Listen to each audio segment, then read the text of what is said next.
Galactic Standard Date. Year 11356. Day 91. Sol Standard Date. 4th of the 3rd, 3267. Aurelius was at a loss as for what to do. Basilisk had been gone for 3 hours now, and he had a ship full of Xenos docked and waiting in the bay. Do you think he missed his escape from the cannon? Did I kill the Emperor? What have I done? He said, wringing his hands together and pacing. Aurelius was trying his best to figure out how to deal with this, but so far his options had been sit and wait, or call Catherine back to the ship. Aurelius contacted Terminatus. Terminatus, send Catherine over here. Make sure she brings those Ateni with her as well. We have a bit of a situation that I need her help with, he said. Terminatus simply carried out his mission without a word, and seconds later, Catherine was on her way to the teleporter. Aurelius, give me the situation right now. I will be there momentarily, she said. Aurelius sighed. Fine. Basilisk is still missing. We made a risky play to kill the warlords and it worked. I just haven't seen Basilisk since. Our plan was, well, we shot the Nova Cannon at him. He was supposed to escape into the Vale. The only thing is, if he had actually escaped, he would have been here by now. I think I might have killed Basilisk, he said, as he hung his head in shame. Catherine stopped dead in her tracks just outside the teleporter door. You are fucking with me, right? Right? I swear to fuck Aurelius, if I don't see Uncle Bassie when I get there, she said, a mixture of sadness and anger mixed in the tone of her voice. Aurelius froze for a split second before his whole body seemed to deflate a little. I may well deserve this. Do what you deem necessary as recompense, he said, as he cut the link. A couple of minutes later, Catherine came storming into the bridge with the Ateni, as well as her fox close behind. Catherine made a beeline for Aurelius, as she began scanning the rest of the bridge for a hidden Uncle Bassie. Where is he? Where is Uncle Bassie? Tell me right this instant, Aurelius, she yelled, as she ran up to him and started hitting his chest. Aurelius looked down at Catherine. I'm sorry. I do not know, Catherine. I am beside myself with worry, just as you are, but I need to know specifics. All I know about the time surrounding the Vale is that it is slower. I need times. How long should we wait before calling it a loss? So far we are 3.5 hours in, he said. Catherine gritted her teeth. He's been in there for almost 4 years?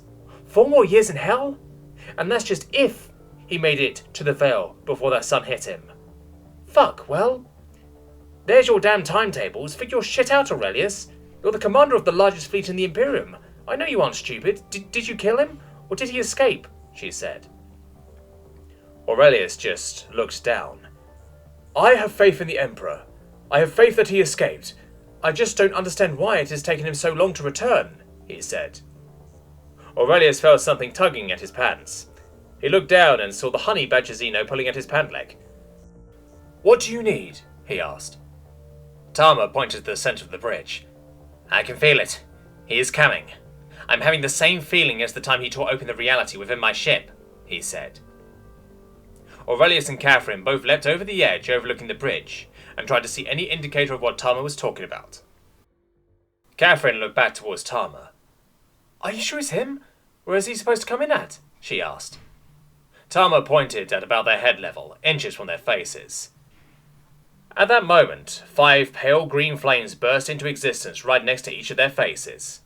Catherine and Aurelius both stumbled back, somewhat startled.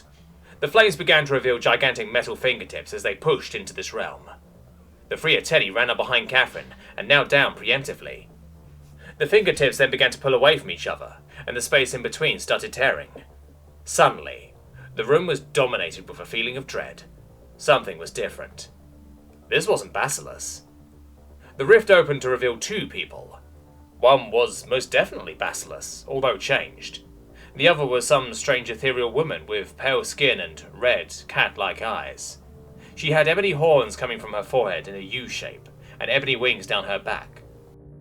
Basilisk had grown wings, and his eyes had changed from their natural brown to a deep red, though his were made of metal and faux skin, the same as the rest of his body.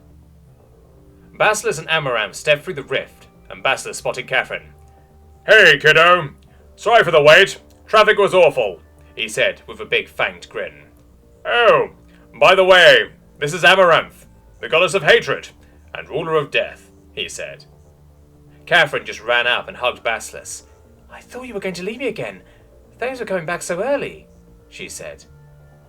Aurelius just cleared his throat. Excuse me, I think you just mentioned something huge there. Would you mind elaborating?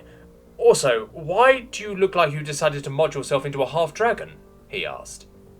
Basilisk just laughed. Ah, she's actually super chill. She had at one point literally gone insane. That's where she became hatred. She then showed her duties as the Reaper in her insanity. Her hatred had consumed her, that is. Oh, and I look half-dragon because I am now technically half of a dragon god. She looks like a half-dragon because she used to be 100% dragon, and then we became one, and now she's half-human, he said.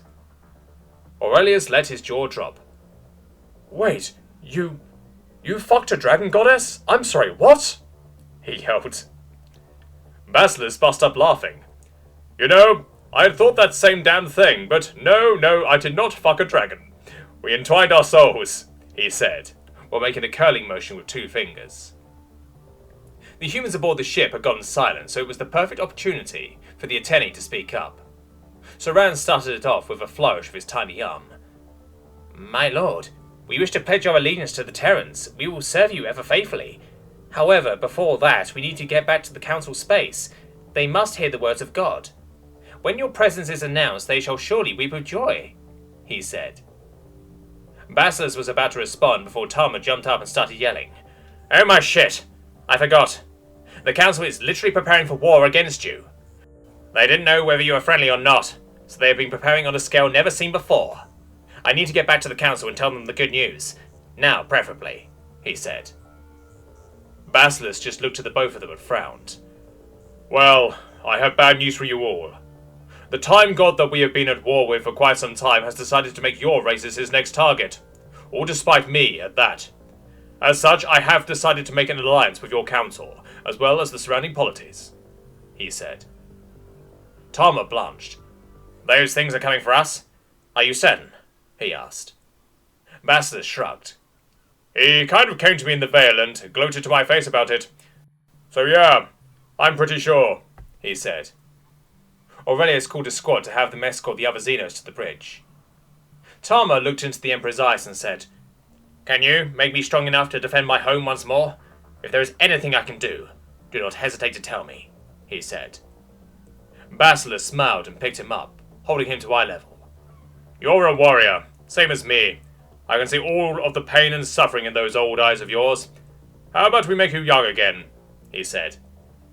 Tama widened his eyes in shock. You can do that? If so, please do, he said. Basilisk called up the ship AI. Redemption! Scan this individual and rejuvenate to prime genetic records, he yelled. A bass full synthetic voice filled the air around them. As you wish, my lord. I estimate approximately 30 seconds until completion, he said. Tama just stood in Basilisk's outstretched hand as a light seemingly pierced through him. Then he felt it. His arms and legs became lighter, his vision sharper, and he felt better than he ever had. It was at this moment that the new strike force happened to enter and watch as a dragon god held up a war hero councilman as he started reversing in age. His coat was becoming more vibrant with less greys. Mizan just said, Oh fuck, as she looked back to Velo, who was literally in tears and smiling in a way that only those avians could.